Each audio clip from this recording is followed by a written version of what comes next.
Good morning, everyone. My name is Julia, and I'm going to be doing today's devotional, which is our continued journey through the book of Esther. And we're going to be looking today at the beginning of Esther chapter 3. So here we go. After these events, King Xerxes honored Haman, the son of Hammedatha, the Agagite, elevating him and giving him a seat of honor higher than all the other nobles. All the royal officials at the king's gates knelt down and paid honor to Haman, for the king had commanded this concerning him. But Mordecai would not kneel down or pay him honor. Then the royal officials at the king's gate asked Mordecai, "Why do you disobey the king's command?" Day after day they spoke to him, but he refused to comply. Therefore they told Haman about it to see whether Mordecai's behavior would be tolerated, for he had told them he was a Jew. When Haman saw that Mordecai would not kneel down or pay him honor, he was enraged. Yet having learned who Mordecai's people were, he scorned the idea of killing only Mordecai. Instead, Haman looked for a way to destroy all Mordecai's people, the Jews, through the whole kingdom of Xerxes. In the 12th year of King Xerxes, in the first month, the month of Nisan, they cast the pur, that is, lots, in the presence of Haman to select a day and a month, and the lot fell on the 12th month, the month of Adar. So it's all looking good, but we're going to unpack a bit more there, because I noticed that flicker of recognition travel across your faces when I said Haman the Agagite.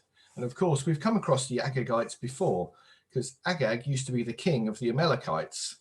And the Amalekites and the Jews, as I'm sure you remember from our series on Exodus last year, have got a little bit of beef between them. So back in Exodus 17, and I can see you all flicking there now, at the beginning of Exodus 17, the Israelites are having a right old grumble, as they tended to do when they were stuck in the desert with no food or water, having just been dragged out of Egypt. Well, that's how they perceived it at the time. And God got just a little bit cross with them.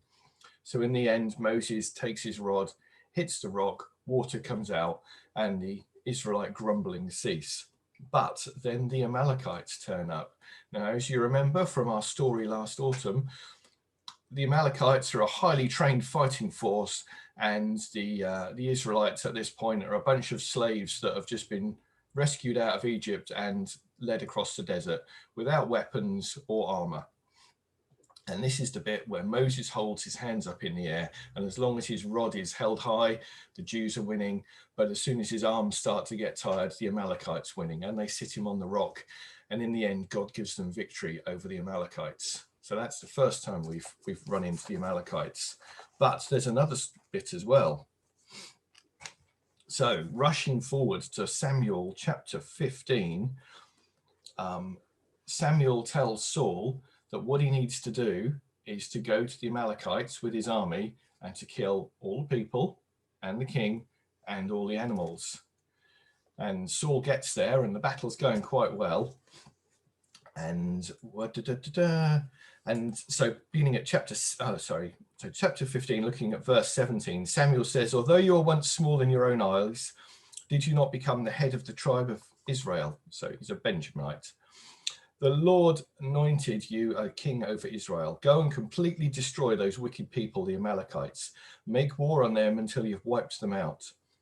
Why did you not obey the Lord? Why did you pounce on the plunder and do evil in the eyes of the Lord?" Because Saul hasn't killed everyone. He's actually returned with spoil.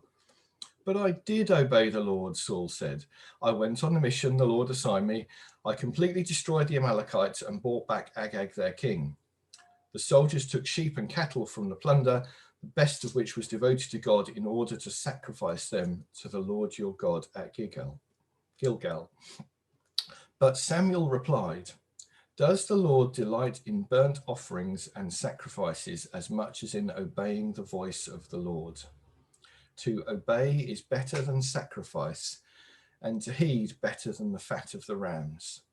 For rebellion is like the sin of divination, and arrogance like the evil of idolatry. Because you have rejected the word of the Lord, he has rejected you as king.'" So that's quite a criticism to Saul there. And to follow on from that, and because this has got a PG rating, I'll just tell you, Saul takes a sword and finishes the job with Samuel takes a sword and finishes a job with King Agag that Saul didn't do. So jumping back forwards to Esther, we've got the Jewish people, and Mordecai is one, and for some reason he's revealed that he's a Jew, even though he's told Esther not to. But we're not opening that one at the moment because I don't know why. And so Haman is now in a position where he has power over Mordecai, who is a Jew. And he's thinking, well, actually, I won't just take it out on Haman. I'm going to take this out on the whole of the Jewish people. I'm going to enjoy the fact that I can take revenge from our people group to their people group. And I'm going to annihilate the lot of them. Because Mordecai has chosen to obey God and to do what's right in the eyes of God and to do what God's told him to do, rather than bowing down to Haman. Now, this bowing down is probably a ceremonial bowing down, but even if it's deification, it doesn't really make any difference. Mordecai is saying, I'm not doing it. So there's two big problems with this. And I say two because as a child, I used to watch Red Dwarf. And there was a character there called Crichton who would say, there are only two problems with this. And then he'd repeat the same problem twice because it was such a big problem. So the first problem is that could it get any worse? The Jews are all about to be annihilated. And the second problem is exactly the same as the first. Could it get any worse? The Jews are potentially about to be all annihilated. And this is all, as I say, to do with Mordecai's obedience. So ignoring the philosophical question here about, how can you have free will and obey at the same time? We're going to park that and leave that to someone else to explore later in the week. There's the question of obedience. Now, remembering, of course, with Esther, we're only halfway through the story here, and I'm going to try not to give any spoilers out today. But for our continued obedience, there are other pressures on our lives always. Pressures of job, family, of society. And there's what are we going to do today? And are we going to do the right thing? And we have a choice today as to whether we obey what God would like us to do or whether we don't. And often to continue to obey is a hard choice. And we make choices and we make a commitment, and to carry it through, even with God's help, it's still hard. So you have a choice today. There's always the reminder that Samuel has a sword to finish off any jobs that you don't do, but you have a choice today to obey God or not to obey God. And obviously, I'm going to urge you to obey. And that's where we're going to stop. Thank you.